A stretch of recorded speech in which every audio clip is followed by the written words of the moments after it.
Hola, buenos días. Espero que estén disfrutando del desayuno del café filosófico.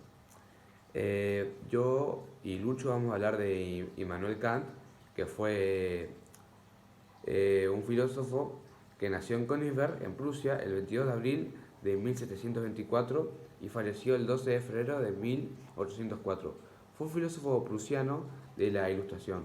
Fue el primero y más importante representante del criticismo y precursor del idealismo alemán. Es considerado como uno de los pensadores más influyentes de Europa moderna y la filosofía universal. Además, se trata del penúltimo pensador de la modernidad anterior a la filosofía contemporánea, que comienza en 1831 tras la muerte del pensador Hegel. Una de sus principales teorías fue el criticismo. Y el criticismo fue una doctrina sistemáticamente, epistemológicamente desarrollada por el filósofo Immanuel Kant, que pretendía establecer los límites del conocimiento a través de una investigación sistemática de las condiciones de la posibilidad del pensamiento. Su etimología viene del griego, que significa crino, que es distinguir, separar o dividir. Otra de los pensamientos de los que habló Immanuel Kant fue el idealismo alemán, que era una escuela filosófica que se desarrolló en Alemania a finales del siglo XVIII y comienzo del siglo XIX, que surgió a partir de una obra de Immanuel Kant en los años 1780 y 1790, vinculado estrechamente con el romanticismo, la ilustración y el contexto histórico de la Revolución Francesa y posteriores guerras napoleónicas. Los principales pensadores del movimiento fueron, además del propio Kant, Fichte, Schelling y Hegel.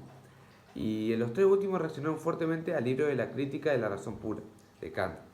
También había otros filósofos de talla menor, como pueden ser Jacobi, Schulze, Reichow y Stuttmacher. También se mencionó uno de los libros, La crítica de la razón pura, que fue escrita por Kant. Este libro fue escrito en Alemania por Immanuel Kant y fue publicado por primera vez en 1788. Y trata sobre una filosofía de la moral y continúa en la línea de crítica de la razón pura. La gran mayoría de los argumentos de este libro están expresados más extensamente en sus principios fundamentales del conocimiento metafísico. Y la segunda crítica, que fue como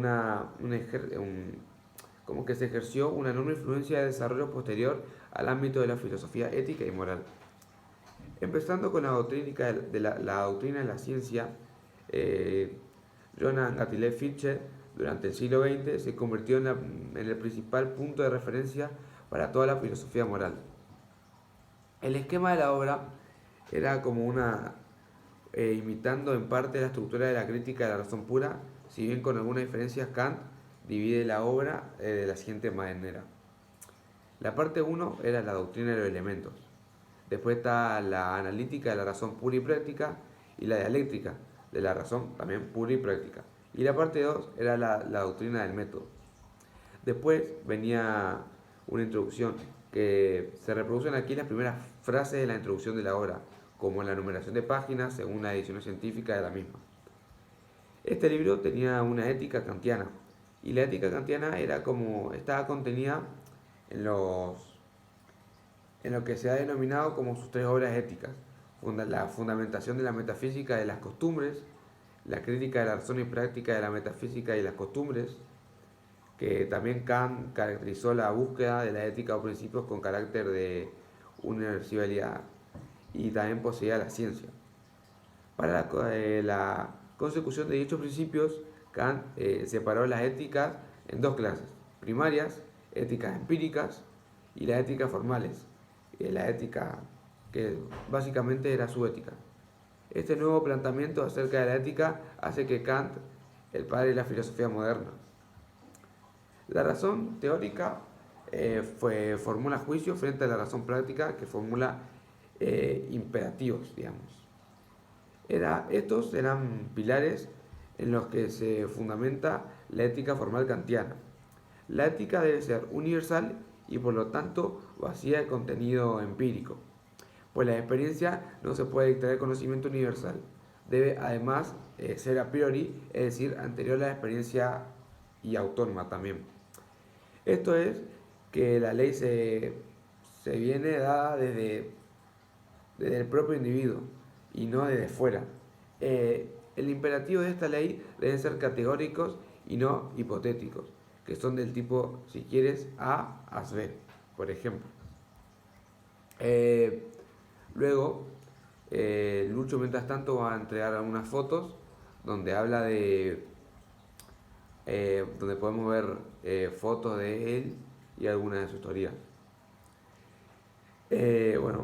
También Immanuel Kant fue bautizado como Emmanuel, pero por ejemplo, él en un momento estudió hebreo, ya que su madre tenía antecedentes familias hebreas y al enseñarle este idioma se quiso cambiar el nombre y se lo cambió a Immanuel Kant, que es como se llama hoy en día.